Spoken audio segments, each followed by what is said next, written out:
2024 is just around the corner, and what delights await us in the world of spaceflight. We're going to have a look forward to try and get you all a little more excited for the new year. And to help us do this, we are once again joined by Tariq Malik and Rod Pyle of the This Week in Space podcast.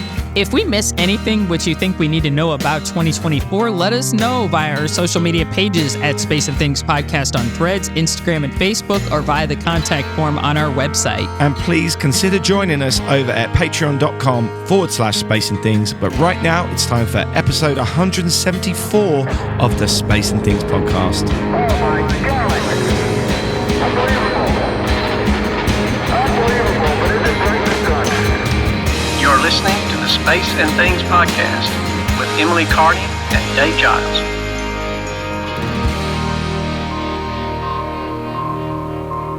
I'm Emily Carney. And I'm Dave Giles, and welcome to episode 174 of our podcast. We recorded this show before Christmas, so there's no We Caught Our Eye in Spaceflight section this week, but we are still providing you with a weekly dose of Space and Things. If you listened to last week's podcast, you would have heard us talk to Rod Pyle and Tariq Malik about 2023. We also spoke to them about what we can be excited for in 2024. If you want to know more about Tariq or Rod, please listen to last week's podcast first, or check the links that we put in the show notes, which you can find on our website, spaceandthingspodcast.com, or by clicking the link in the description of this episode on your podcast provider. Anyway, let's crack on with our 2024 preview with Tariq Malik and Rod Pyle. Houston, this is Space and Things Base here. It's time to crack on. So welcome back, Rod and Tariq. Thanks for joining us again. This time we're looking forward. So what is the one event which you think everyone listening needs to have in their diary for 2024? Taters the cat. Taters. More taters? I'm kidding. Dave is like, you're fired, Emily. I wish Tariq would start climbing on me again about his cats on the podcast, because I just love to give him grief. So Tariq's going to have a better answer here. I think for me, and it's not a mission-specific thing, but I have to say, having seen one total solar eclipse in my life, and you called the one this year, Tariq, Ring of Fire, because that's so space.com. It was an annular eclipse, okay? That's what they're called. It was it was an almost an eclipse. It was like the dollar store version of an eclipse. Oh, I know most of the sun's covered, but I can't look at it unless I've got, eclipse glasses. I mean, come on. But coming up in 2024 in April 8th. we're going to have another total solar eclipse. Spring break for a lot of kids, by the way, Rod. That's very exciting. So, Emily and Dave, Emily and Dave, you guys have seen a solar eclipse each, I assume, a total? I've seen a few partials. That's okay. I've never seen the full deal, but I've seen a couple of partial ones. Dave, how about you? There was one in the UK when I was a teenager, but we're a small target compared to your country, so they don't pass over our way very often. But you saw it, Dave? Yeah, there was the big deal. We all had to wear the special glasses and all that kind of stuff. And I don't think I can't remember if it was complete or partial, but it was a big deal. Everyone was talking about it. The sky went dark. It was amazing. It was very cool. Yeah. So that was where I was going with it. It was a transformational moment. I mean, I'm on the other end of life from you guys. The back wall of the cave is getting pretty close, but it was something I really wanted to see, and it was everything I could have thought and much more. This moment where the sun's finally blotted out, the animals do their "oh my God, it's nighttime, what's going on" thing. But what I hadn't expected was the sky turned sort of a pearlescent silver almost. At least it did in Oregon where I was, and so I got to see at least one or two of these things again. And I do want to mention, before I turn it over to Tariq for his answer, if you buy eclipse glasses, please buy them from a legitimate source. Yep. Tariq knows where I'm going with this. There's a lot of off-brand Chinese knockoff stuff that isn't made with very much, if any, quality control. And it's not just China, but primarily from China. As a kid, I had a little Tasco 2-inch telescope my dad got me when I was about 8 years old. And I dragged it out because I wanted to watch the landing of Apollo 12 for my 125 power telescope, which didn't work out. But it also had a sun filter that you could screw into the eyepiece. And I put it together, and in the 60s, you didn't have a lot of parental supervision for anything except they didn't want you to smoke their cigarettes. So I was out there staring at the sun for hours at this thing, not realizing in the fine print in the instruction book, it says use for like 1 minute at a time. And so by my late 40s, I had cataracts like nobody's business. Wow. And it was because of that, because it was only in my viewing eye primarily. So please save your eyes and buy the real stuff that's ISO approved and all that. No, I would agree both with the safety tips there for Rod, but also with the eclipse. It's on April 8th. Everyone should mark their calendars. It is celestial mechanics, right? The only way you won't be able to see it is if you're not in the path of totality, which runs in the United States from Texas through Maine, or it's cloudy, which we really don't want to happen. It's going to be televised. It's going to be webcast across. And if you live anywhere near it, it's worth the hours it takes to drive there to go do it. Because I was in Carbondale, Illinois, which will see this same eclipse coming up too. It's the crossroads of the eclipse is what they call it. And back in 2017, and I even, I thought I knew what I was going to experience. And you expect everything to go dark. You know in your mind what it's going to happen. And then when it actually happens, it is so freaking crazy and different. And everything just feels new that I'm pretty sure I cried. It was spectacular. I'm not ashamed, but I really look forward. The one drawback from that one was that I wasn't with my family. So this eclipse, I want to do it and share it with my family at the same time so that we're all having that same experience, because it is like the Apollo moon landings, one of those things that you can share with complete strangers and everyone is in awe over something that is just like, there's no politics to it. It's just what the planets and the moon and the sun does, right? Every now and then. That is one big thing. But Artemis 2 is supposed to fly in 2024. Absolutely. And we will send for the first time this century, right? and people in a spacecraft to loop, I guess, around the moon. And good point. And so they're not going to go into orbit about it. But I mean, that will be, I think, a new moment for space exploration overall for people that follow this, because, when the Apollo 8 did this 55 years ago, this week as we're recording it, when Apollo 8 went around the moon, no one had ever done it before. And you had a few TV broadcasts, and that's about it. What we saw with Artemis 1 is that it's going to be televised 24/7. You're going to be able to go and just pull up live views of the Earth or the moon from the spacecraft whenever you want. And you're going to hear what it's like from these astronauts in near real time, all the way out there, all the way back. And I think that's going to be a trip like no other, to be able to follow along, because at no other time have we been able to travel as vicariously as we can in space now with astronauts. And I think that this is going to be just the taste of what's to come later when we have people on the ground, on the lunar surface, or in orbit around the moon in a new fancy space station, which will be exciting too. All of that stuff. This is going to be, I think, the big pace setter for that. Absolutely. Isn't it a real shame that if this happens next year and all systems go, we're then going to have to wait 3 years for the next mission? Oh my gosh, yes. Yeah, at least. Because with Apollo, it was like Apollo 9 that you happened a few months later. Apollo 10 was 2 months later. There were flights. I was going to say there were types 2 months later. Every 10 weeks every 2 in some months. cases, and these incredible missions, one building on the next. And of course, we got to see, except for Apollo 12, the television signal from the surface of the moon. It's interesting when I talk to younger people who don't realize, and nor should they, that all that launch footage aboard the rocket and the descent footage of the lunar module and a lot of the stuff on board was 16 millimeter film that you had to retrieve. And imagine the person that had to take that film to the lab, and imagine being the lab tech that had to process that one reel of film. I mean, the astronauts took a lot of pictures on the surface of the moon, but if you had that one reel of film from the Saturn V staging and you messed up, that was a very, very bad day. And I agree. I think, Tariq, that's a really good point. It is going to be incredibly exciting. It's a media extravaganza like nothing before. My only, you're Dr. Sunshine, so I give you that. My only reservation, and it's not fair to call it a reservation, I guess, but Apollo 8, and Emily, you, Dave, both know this very well, so I'm, speaking to the informed here. That was such a Hail Mary mission. Oh my God, the Russians have got this big rocket on this pad that's scary. They will at least do a figure 8 around the moon, if not land on it. We better get going. Hey, I know. Let's go into lunar orbit without a lunar module. I'm sure that engine on the service module will work. I mean, I was scared to death, and I wasn't very old. I was I think I was just becoming a teenager.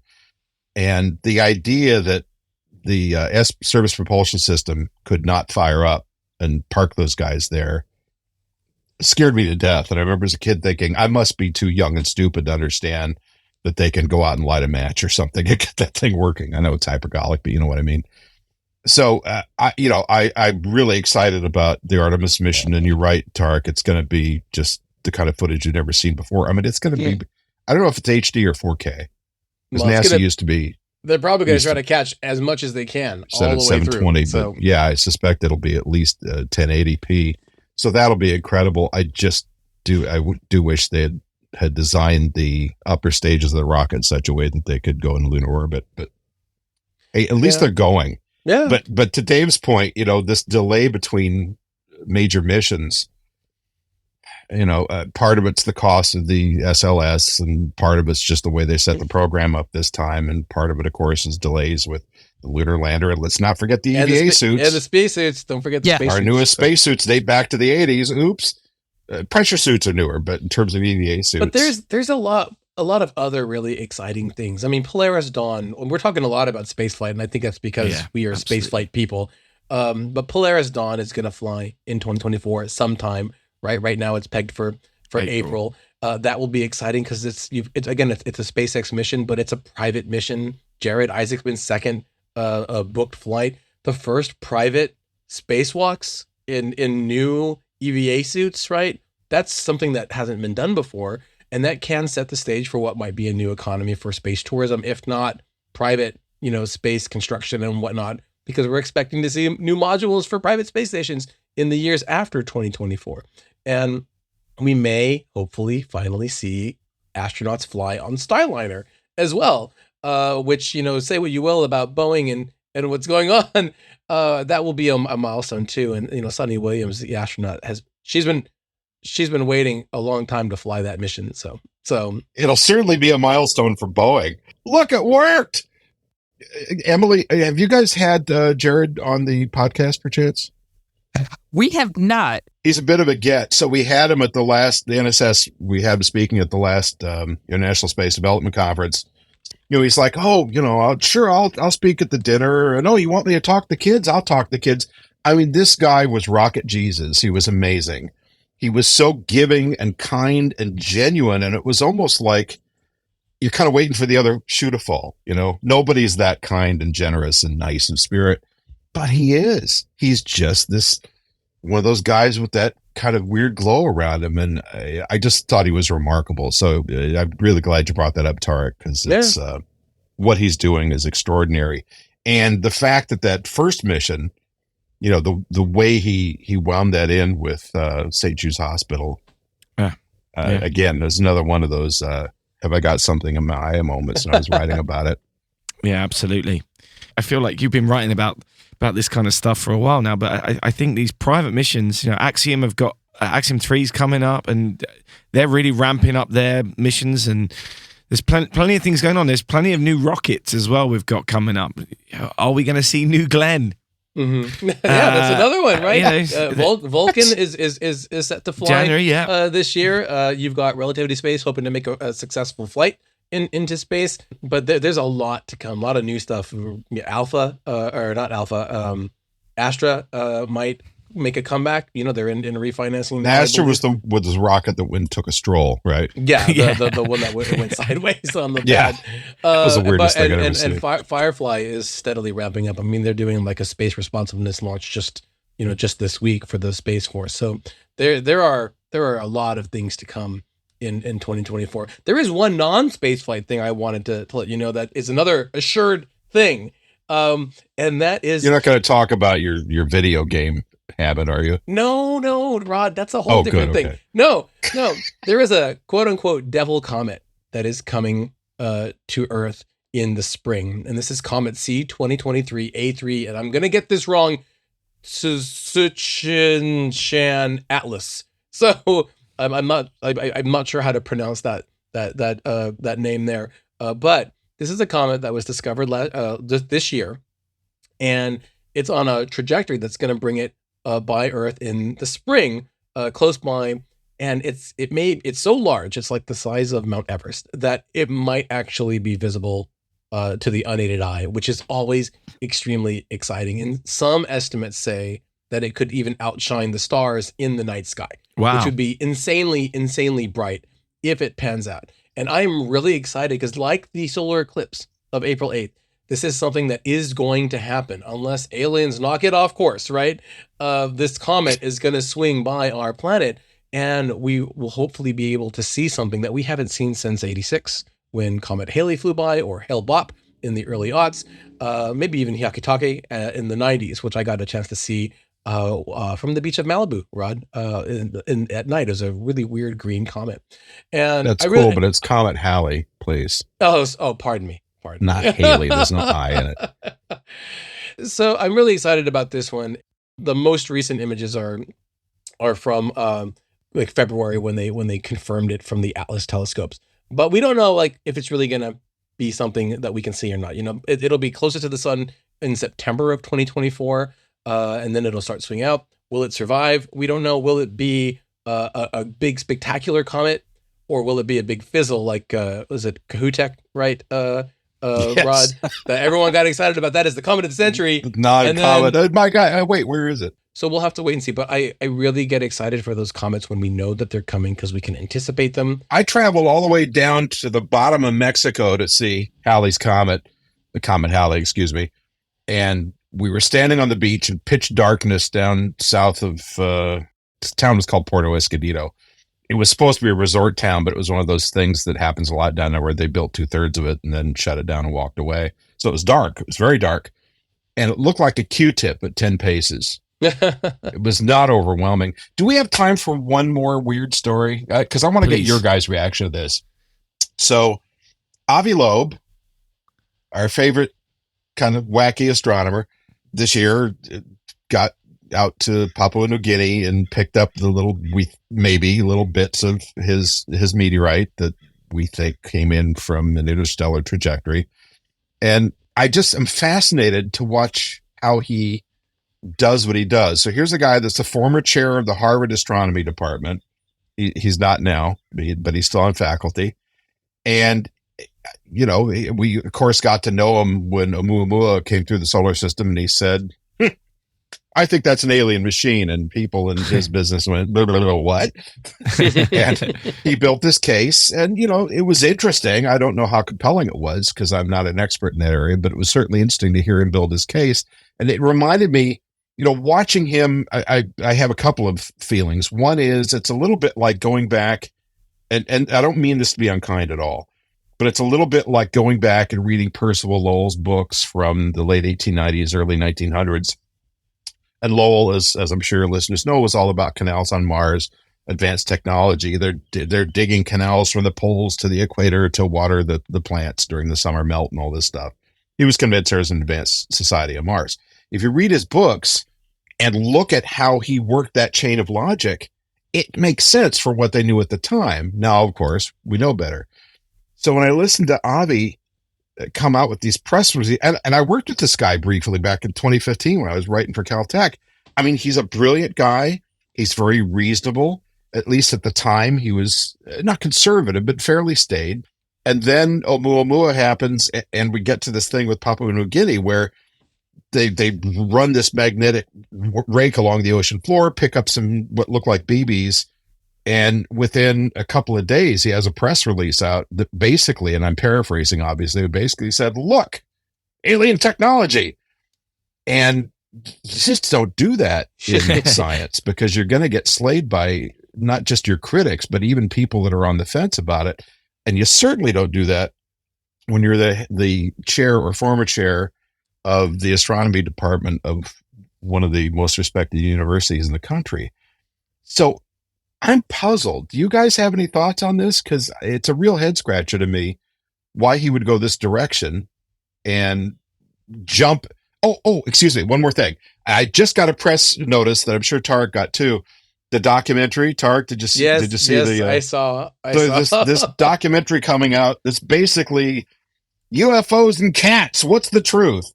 And it's got a bunch of people that are, paranormal. I mean, it's basically coast to coast AM made for television It's or for streaming. paranormal stuff and UFOs together, like the paranormal Which is even explanation of UFOs. And I bring it up because Avi is like a central part of this. And then we're thinking about getting him for the show, but it turns out he's got like this sutured up deal with Netflix, which is another one of those things that is kind of makes you a little uncomfortable when a scientist says, "I'm sorry, I have this exclusive with a movie studio. I can't talk to you." And it's like, oh, I see. How do you guys feel about this? I have a couple thoughts, but Dave's probably going to edit them out of the show, but whatever. I'll say them anyway. No, go for it. My number one thought is that all I know is that he publishes stuff on medium.com. And when I beat him at the top of the charts for trending articles, it makes my heart very happy. When I'm number one and I see his article in number two. No self-interest there. Yes, that makes me extremely happy. Yeah, that's all I'm going to say about that. I'm not into the... I'll be honest, and you guys probably think I'm awful for saying that. I'm not into the alien stuff. I personally do not believe it. It's not my thing. It reminds me a lot of Brian O'Leary in a way, because Brian O'Leary was a legitimate scientist, and he was an astronaut at one point, very briefly, but he was an astronaut. This was somebody who was also a legitimate astronomer at one point. And then, he started working with Gerard K. O'Neill and stuff, and he got interested in space, habitation, space colonies, as they called them back in the 70s and stuff. Right. And that was kind of semi-fringe, but not really, because O'Neill did a lot of research and stuff, and O'Neill could back it up, at least. He had math, he had, hey, this could work, So it was fringe, but not really. And then around the early 80s, O'Leary just went the complete opposite direction into like aliens and the face on Mars, and maybe the moon landings weren't real. I don't know. It just kind of reminds me of that. It's a little uncomfortable, and I've written a lot about O'Leary. This is somebody I think I would have liked had I met him, but I think I don't know what happened to him, but he just went the other way in a really startling fashion where he really started to believe in all that stuff. And I don't know why. He wrote about it, and there's a lot of things he said about why he went that way, but I don't know. That's what it kind of reminds me of. Personally, I'm one of those people, I need a lot of evidence to believe in something like that. I'm really not an alien person. I certainly don't believe, as silly and as one brain celled as my cats are, I don't believe they're aliens. I don't believe they're alien life. So those are my personal feelings about it. I'm just not really into it. I'm with you. I believe there are alien cultures somewhere in space. I don't think we're exceptional enough to be the only ones. But the idea that they're going to load up a starship, go at superluminal speeds, come to Earth, and then, crash at the last minute in Roswell. How inept do you have to be to keep coming to Earth and crashing? And how small must your universe be if you find Earth people so fascinating that you're going to infest our culture and wander around, whatever it is. I mean, there's Tariq and I were hearing from somebody on this topic just the other day that they walk among us, and it's like, well, are they bankers or the Kardashians or what? I mean, a lot of that would make more sense than reality. But I'm kind of with you, and I think, who could say it better than Carl Sagan? Extraordinary claims require extraordinary evidence. Yeah. I just don't see the evidence. And I think it's wishful thinking on a lot of people's part because they don't want to be alone, or they find it cool, or I think personally, and then I'll shut up, Dave, so you can respond. I think what makes it the most interesting to people is like the Who Shot Kennedy conspiracies and other such things. And America loves a conspiracy like no other country on the planet. We are just conspiracy fanatics. It's a fever here.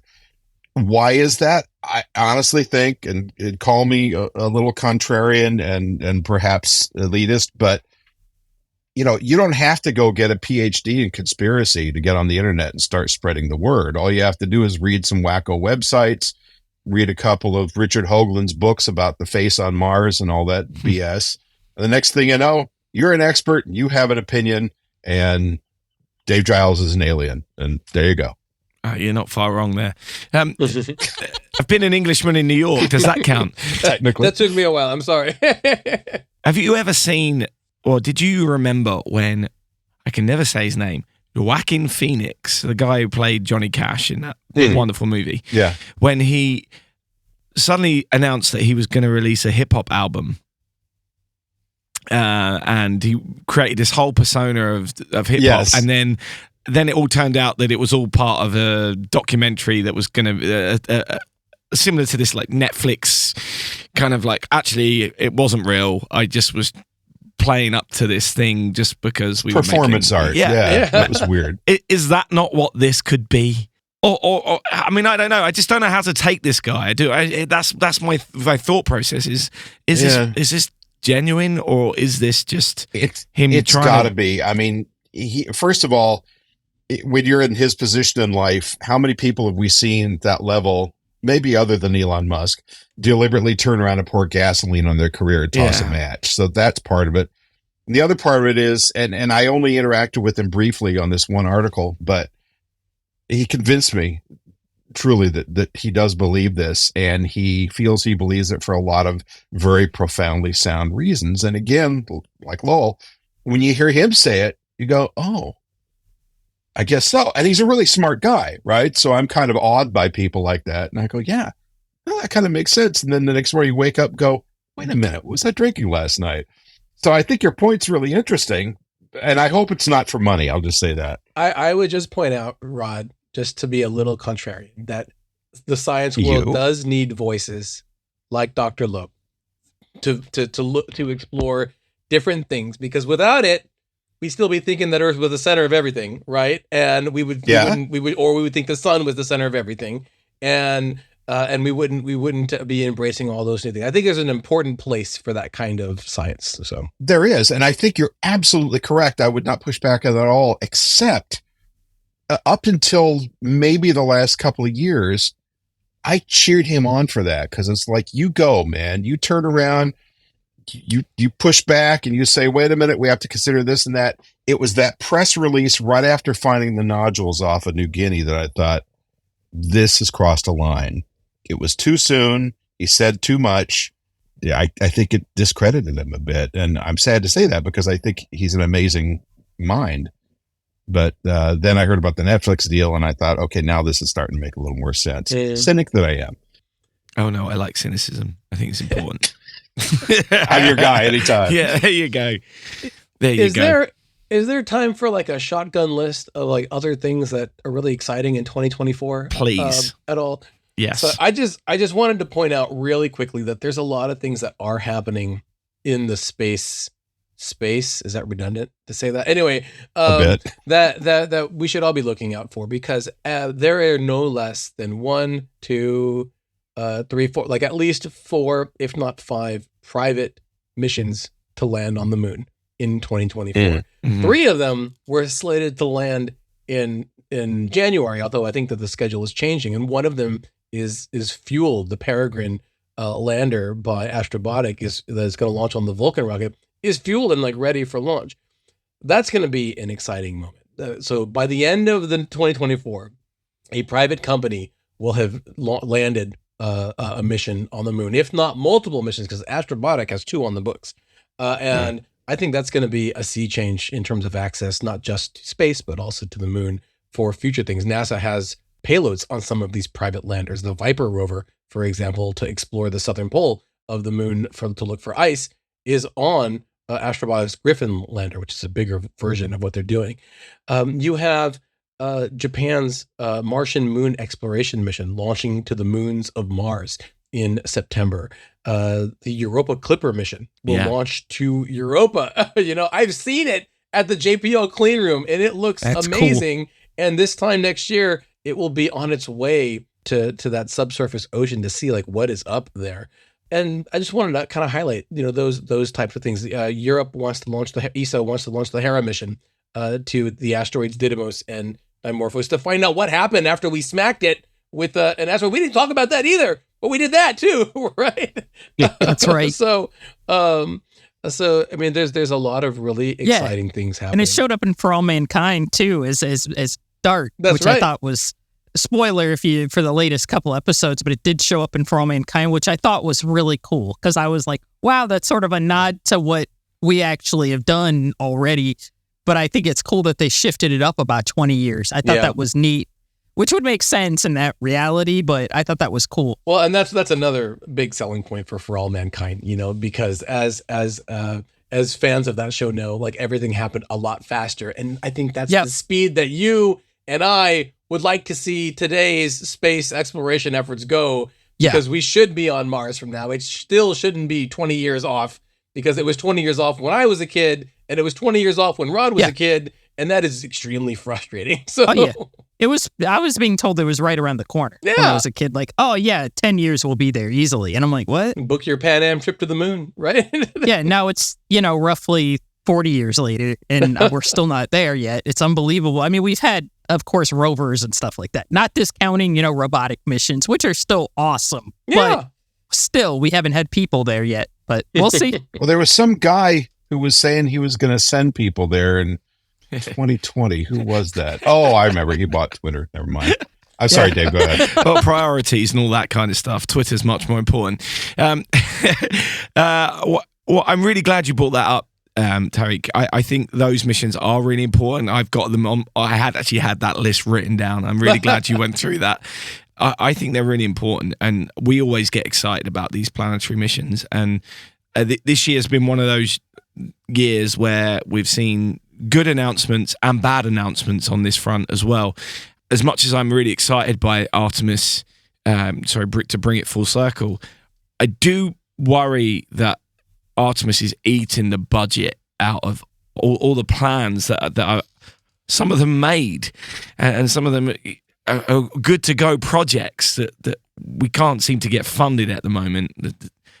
We haven't been back to so many places, and some of the Venus missions that were being talked about in the last couple of years have already been scrapped or put on hold, and things like that worry me. As much as I'm so excited for Artemis, I think it's one of those things we've got to get our heads around. How do we do it all? And I don't think we can, but I think and that's why, again, we can get excited by these private missions to the moon this year, because does that open up going to these other places, and are we going to start seeing bigger exploration missions from private companies that we've yet to see? And I think that's something that's exciting about over the next couple of years, that we're not there yet, but we might be soon. We're close. I mean, Rocket Lab and Peter Beck have announced the first private mission to Venus, right? And that is not nothing. They're a little behind on schedule. I spoke to him at Space Symposium in 2023, and it might slip a little bit, but they've shown that if they're said they're going to do something, then they will most likely do it. And that is really exciting. I think, though, you hit the nail on the head when everything comes down to money. And there was a time when the folks at NASA thought about shutting down perfectly good missions just because they wanted to save that. And we just saw that discussion come up again in 2023 with New Horizons about its mission possibly being changed to be more support for heliophysics. And luckily, they dodged that bullet, and they can continue doing actual planetary science stuff, going forward. And they got an official mission extension. But that discussion is always... excuse me. We dodged that bullet collectively, because a lot of people in the public, including they signed, a lot of space hipsters, including NSS and a bunch of other people, got petitions signed and did that, because to make that happen. The word I got from NASA through the back door, and it was, yes, that made a big difference, because they were ready to put a bullet in that thing. What a waste. And that's the New Horizons I'm talking about. That's the challenge. You had the Mars exploration rovers run for decades plus. Because they far outlasted their initial lifetime. New Horizons has flown by two equivalent objects aside from Arrokoth and Ultima Thule, and in addition to Pluto, and it's still out there cranking. And And those priorities do have to be balanced by what is a very high cost. Now, eventually there will not be an International Space Station for NASA to have to pay for. That's still, though, several years, if not more, in the future. That being said, the human spaceflight part of it is still probably going to dominate a lot of that. SLS is not a cheap rocket. And these other rockets that they're going to be buying flights on are also not that cheap. They're much more affordable, don't get me wrong, but they do have to pay a little bit more for like insurance and a lot of other things that add to the cost because NASA needs a little bit more on the bells and the whistles done. So that is going to be a bit of a balance. But the fact that you have SpaceX already booked, not one, but 3 trips, I think, to the moon right now, 2 private ones, one demonstration, 1 landing for NASA, actually 2 landings for NASA, because one is a test, right? And NASA's open competition for other private companies for landers. They will find a business case for their landers eventually too. And we're going to see things hopefully get a bit cheaper on the private side of things to do those private missions. And I think we're going to see more of them. The first private mission to Mars will be exciting, Rod. I'd like the first private mission to Mars to be somebody like Astrobotic managing to do sample return for less than $11 billion. That would be very exciting. That's right. That's like a James Webb Space Telescope for to Mars. So. Yeah, that one's that's something that's happened this last year that's not been fun. The final thing I was going to say is you're coming up to show 100 on This Week in Space. What plans have we got for this year? Well, in about, 3 weeks? Almost exactly 3 weeks. We have Pam Milroy coming on. Nice. And we're very excited about that. She photobombed us a couple of weeks ago because I was in Phoenix at the Space Settlement Summit. And she was there, and I'd found this empty office off the side, and I was doing the podcast from there. Tariq was in his home office. Next thing I know, all these people start walking, and I'm looking around. And here's Pam Melroy saying, "Hi, can I join your podcast for a minute?" And I'm like, "Please, just take over." It was kind of funny.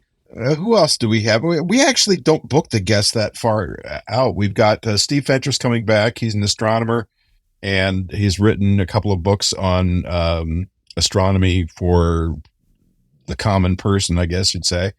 And he's going to be there to talk about star lore. And I don't remember who else is on the list. Do you, buddy? No. We're looking. We're looking for people to talk about space with. So, and I feel like there's a handful of high-end podcasts on space. You guys being one of them. We're kind of like swapping guests. And I wonder if people think, do you guys like call each other on Friday mornings and say, "Hey, who have you got? Can I borrow them next week?" But we'll have a lot of guests who we're going to hit those live. So we talked about the eclipse. We talked about the comet. Yeah. We're going to be talking about those with our columnist Joe Rayo, who is really great at not just sharing the excitement about what people need to look forward to, but also how they can prepare and get the most out of those rare occurrences as they come up. So hopefully we're going to get some of these movers and shakers for these missions we were just talking about. Space.com just spoke with Reed Wiseman this week. Oh, nice. Commander of Artemis 2. Not for the podcast at all, but those discussions, that training is going to be going on. We want to tell those stories as much as we can. So I think we should issue a public challenge to each other. Oh, okay, here we Whoever go. Gets Musk on first. We didn't discuss this in advance, Rod. What is this? So whoever gets Elon first wins. Whoever gets Elon first gets to have Emily's cat. How's that? What? I'm just kidding. Oh, look at that face. He's not. He's been trying to get my chair for the whole last year and a half. So. Well, that's because you keep falling out of it and banging it up. I want to save it from its fate. Sorry, Emily. Funny. I was just kidding. Okay, no, I think it's funny. I love think your it's cat. funny. Bandit, he's right over it. Yeah, he's over there. Bandit, what's up? Okay, he says, bud. "Don't let He's that mean chilling. man have me." He's curmudgeonly. Dave's looking at the clock, saying, "Come on, guys. We got to wrap this up." No, I like that challenge. I'm certain that you will win. I mean, after all, you're the one who's been inside Hawthorne. So you've definitely got the edge on the contacts there, haven't you? I saw him for 30. So I interviewed Gwyd Shotwell for 45 minutes, and it was a great interview. And we're in their conference room, which is this little tiny, everything's kind of ad hoc. And when I first walked in, I thought, oh, how unusual. They have this big black marble table until I sat down and looked closer, and it was spray painted plywood. And that is so SpaceX, it's like whatever works. So we were there talking. She was very gracious. It was great. And then she was looking past my shoulder because one wall was glass windows. And she suddenly gets nervous and says, I got to go, and gets up and like leaves right in the middle of a question. And I look, and there's Musk back there pacing back and forth like a tiger.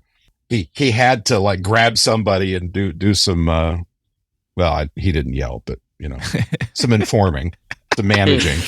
So, that was my only experience with him, but, hey, we'll try. Wow.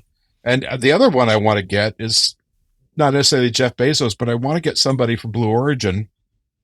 And I'll let Tariq ask the question because he'll put it in a better way than I would. But I want to say, look, I know you've got plants in Kent. You've got plants in Texas. I've seen your plant at KSC, and I see all these trucks with metal and rolls of aluminum and stuff going in the front door, and nothing comes out the back. And it's like, you guys have been around 2 years longer than SpaceX. Your company's getting kind of constipated. When are we going to see a rocket? So it's a very simplistic way of putting it. I realize there's a lot of factors. And Tariq's given me that worn out look he gives me whenever he thinks. Did you not see their most recent tweet with the photo that showed the hardware in the background? It was very exciting to see the core stage of New Glenn back there. Yeah. In whatever state it's in. But at least we got to see it. So and let me just, then I'll shut up after this. I used to teach University of Laverne. I was there for about 10 years. And I remember I taught mass comm class that everybody wanted to take my class because they thought it was easy. And it wasn't. But there were some kids in there. This is about 2005.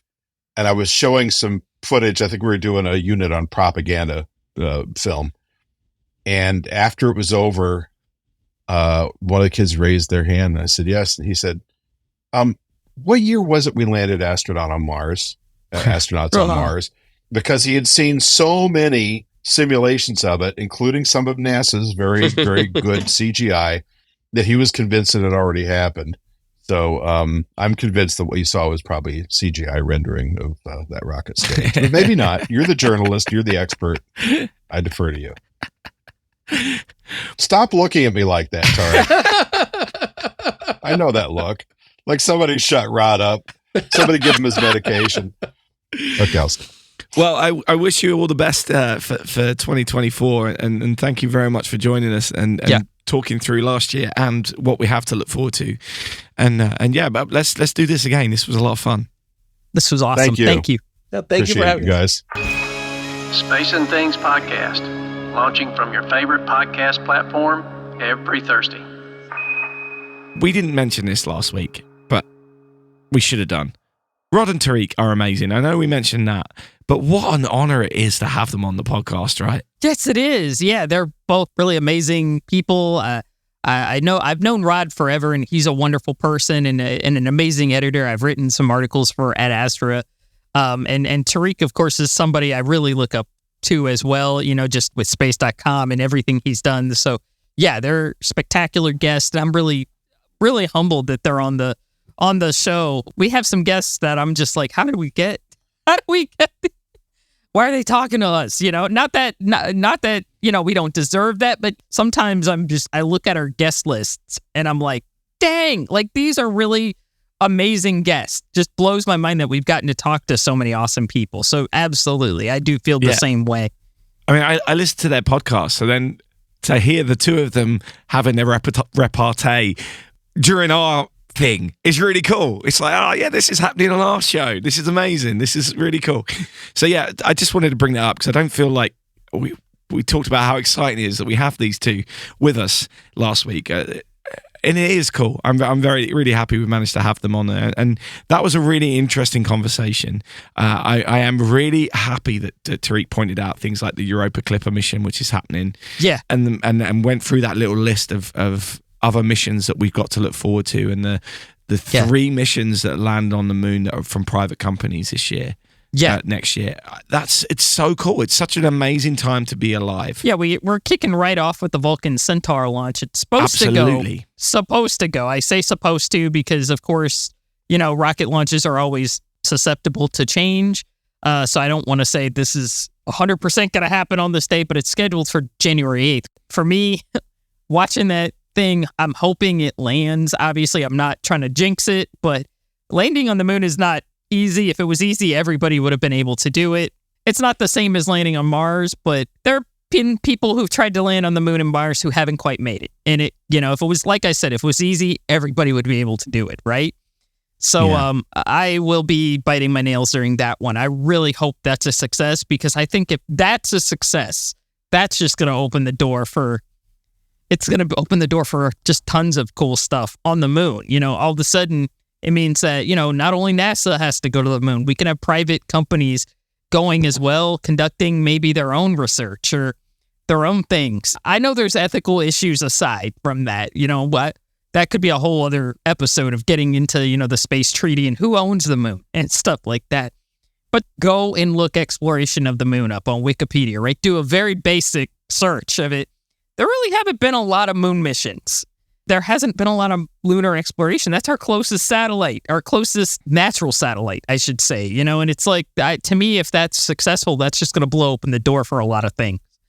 I know that probably throws us into a For All Mankind like situation, possibly. I don't want to spoil the new season too much. That's another exciting thing about this year. We got a new season of For All Mankind in 2023, and it's still ongoing. But I know private companies exploring deep space, that's a whole other can of ethical worms, but it does excite me to see, okay, there's more than just one show in town as far as us going to the moon. You don't have to be locked to a NASA mission to have a chance to go to the moon. Maybe in the future we'll see private astronauts walking on the moon, which I think would be awfully cool. And you know what? I think the surviving Apollo guys would be happy to see it. I don't think they would be mad. I don't think they would be mad about it. We'll just put it that way. I think they'd be happy to see anybody go back to the moon at this point, because it's been over 50 years since we've been there. I like that he brought up the missions that are sort of building on DART, the asteroid mission. I think that mission still blows my mind. So I like the fact that he brought that up as well, because that's still one of those missions that I'm like, did we really do that? Yeah, we did. There's pictures of it, Do you know what blows my mind, though, is that impact date was September 2022. Yep. That feels like yesterday. How is it over a year ago? How is that a thing? Anyway, sorry, I digress. Yeah, but I was seems looking like it up. just happened. I thought that would have been in this year's review. I was like, oh yeah, we've got to talk about DART. Oh no, we don't. That was the year before. It's crazy how much is going on, isn't it? Yeah. Well, I think it's still so big in our psyche, to bring up another spacecraft that launched this year, or 2023. I think it has such a long shadow because it was just so awesome. And there's still missions that are going to build from what we learned from that are going to be going on next year. And they haven't even cracked open OSIRIS-REx yet. The actual, whenever they figure that out, that's going to be cool to see a lot of the science results from that. I think that'll be awesome as well. So a lot to look forward to in 2023. I'm still very excited to see and nervous to see how the Starship saga will go. And absolutely, yeah. I'm hoping to see Artemis 2 go around the moon. I don't know if that's going to happen or not, but I'm hoping to be there this time. Last time I kind of gave up because of the scrubs, and I'm not dissing NASA at all. I understand why they scrubbed it several times, because when it did go, it was dang near perfect. So I really hope to see a moon launch up close this time. We'll see. Yeah, no, that's a very, very, very good point. I think I need to try and make as much as I'm literally now thinking I need to be keeping an eye on when that prospective launch date's going to be, when those launch windows are going to be, and be ready to come over. Yeah, we got to cover that, man. How could I not be at the first humans to be launched to the moon in my lifetime? I mean, exactly. It's everything I've always wanted, and I have to be there for that. I mean, there's a good chance I won't be, but I've got to try. Yeah. I'll be devil's advocate. Yeah, you got to be here for it. Yeah. Well, it's not that I won't want to be, but I may book 2 weeks to come over and it not happen in that 2 week window, and then I've got to get home. It's exactly. But it's hard to say. Yeah, it's one of those things, isn't it, where you've got to try. Got to try and be there for that. So yeah, I think that's the thing. I think there's a lot to look forward to this year, and I'm excited. I think the other thing we didn't talk really about this in our review of last year, but the one thing you have to be a little bit blown away by is the frequency of those Falcon 9 launches now. Yes. And I wouldn't be surprised if we get well over 100 launches just from SpaceX, just on the Falcon 9 across Vandenberg and Kennedy Space Center over the course of 2024. And exactly how many they managed to do, I don't know. But I mean, I don't know if there's enough payload customers for it, but the frequency this year has been outrageous. And if they maintain that, then it's really, really quite special. I mean, it really is like it's become an airport now, isn't it? Kennedy Space Center. It's not. It's incredible how many rockets are going up each week. Imagine living there. Oh yeah, no, I'm not trying to brag or anything, but as somebody who lives not far from there, if the weather is good, you can go out and see a rocket launch once a week. It wasn't as crazy. Like, I remember vaguely 1985 when for that year we had a lot of shuttle launches, and it seemed like one was going every month or so, and this is like every week. This is just nuts. It is, to me, like unprecedented, and I'm interested to see what it looks like next year, because it's just, I'm like, we're going to probably see one close to every damn day. You're also looking at almost getting a number of crewed launches up to that level of 1985 as well. If all the missions that are currently planned happen, because you've got not just the crew swaps for the ISS. So I think we've got Crew 8 in a couple of months, and then obviously Crew 9 later in the year. So that would be 2. Axiom 3's going up. You've got Polaris Dawn going up. So that's 4. I imagine Axiom 4 will go up this year as well. I can't imagine it won't be. Then you've got Dreamliner 7. Then you've got Artemis 2. You know, suddenly you've got all these flights, and you're looking at one every 2 months, one almost every month. Yeah. Of crewed flights from Florida. It's almost like Apollo times when they were flying a lot. We're flying a lot, and then that's exciting. Not to forget all the suborbital missions that we've got happening in other parts. Yeah. You know, Blue Origin got a New Shepard rocket back in flight last week. Didn't have any humans on, but that might happen again soon, which would be good to see. Virgin Galactic seem to be up in the pace of their suborbital flights. So there's going to be a lot of human activity in space over the next year as well, and I'm all for it. I think it's going to be great. I'm hoping if Artemis 2 goes up, I can go. If it goes this year, I don't know if it will or not yet, but I'm going to keep my eyes peeled for that, because, man, who doesn't want to see the first crewed human moon launch in like over 50 years? I mean, who wants to miss that? I'd love to see it. So just to say, you know, I don't have any kids or anything or grandkids, but just to be able to be like, yeah, I saw that, you know, and I think that'll be very special that, oh my God, you know, we started going back there. Finally, after all these years.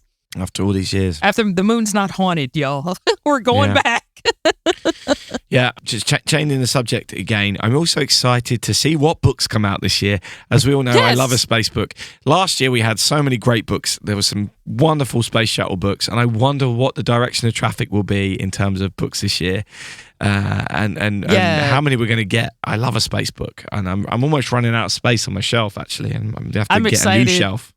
I know for a fact there's going to be some new awesome space books this year, and I'm really excited to see. I'm very excited to see one in particular get published, but we'll talk about that later. So, well, I look forward to hearing about that. Also, I'm excited by the idea that you and I may be getting in a room together to record a podcast, which we've yet to do. And we haven't spoken about it yet. Perhaps we'll let our patrons know over the next couple of weeks what our plans are. But in the next few weeks, you and I will be somewhere together recording podcasts, which will be a lot of fun.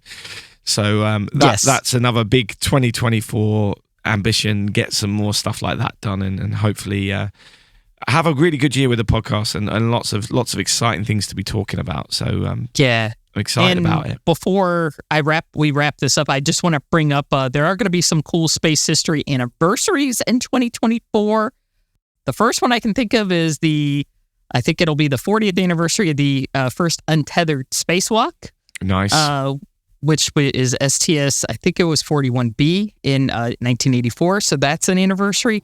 Of course, the Skylab, last Skylab mission splashdown, 50th anniversary, and also the 55th, I can hardly believe this, anniversary of Apollo 11, which to me is crazy that we're celebrating the 55th anniversary of that. Yeah, so 50 seems like and yesterday. Apollo 12 as well. Yeah. So, and I'm trying to think what else. We don't have any Gemini 60th anniversaries No, that's this next year. year, Anything isn't it? like that's next year. Yeah, but that's still crazy that I'm like they were flying those almost 60 years ago. That's insane. That's crazy to me. Like to me, it still looks those photos look brand new to me. So yeah, a lot of cool spaceflight anniversaries coming up, and we'll probably discuss them further this year. Yeah, and the 50th anniversary of the first ever mutiny in space as well, I read this week online, is coming up.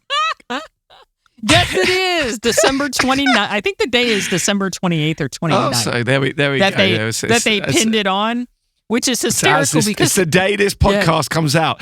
Be thankful, everyone, that we haven't done an episode on that. Yes, exactly. That we did not do an episode on that because yet. there'd be a lot of expletives.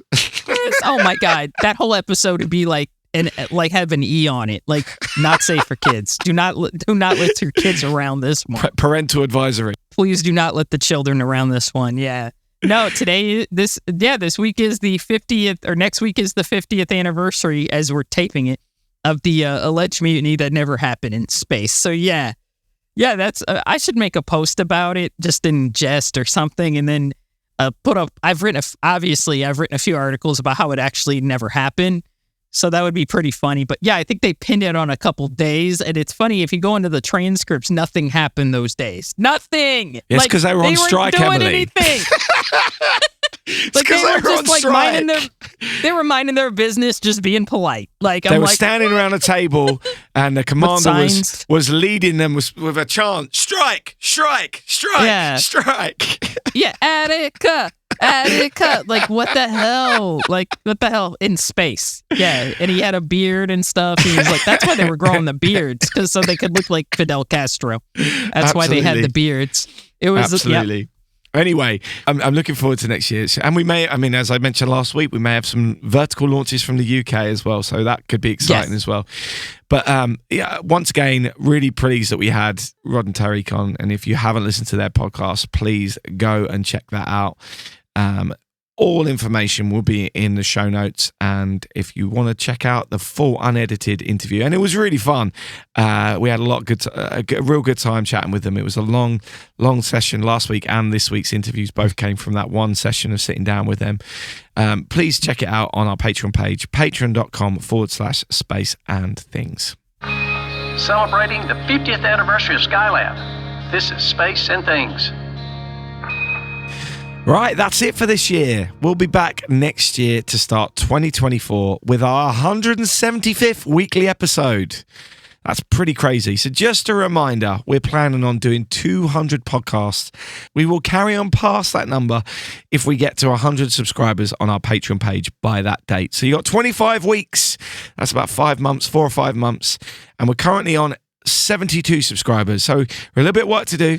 So if you like what we're doing and want us to continue until the end of 2024, but you're not yet a Patreon subscriber, please do head over to patreon.com/space and things and sign up. Yes. And a big thanks to those of you who have already done that. We're also aware that not everyone is able to do that, but there are plenty of ways you can help us out without doing that, like hitting the share button and putting our podcast in your feeds, reels, stories, and threads. You're the marketing budget that we do not have.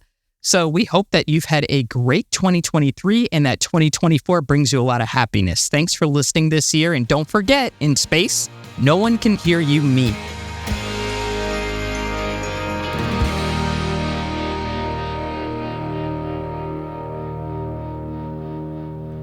Thanks for listening to the Space and Things podcast. Back next Thursday with a brand new episode.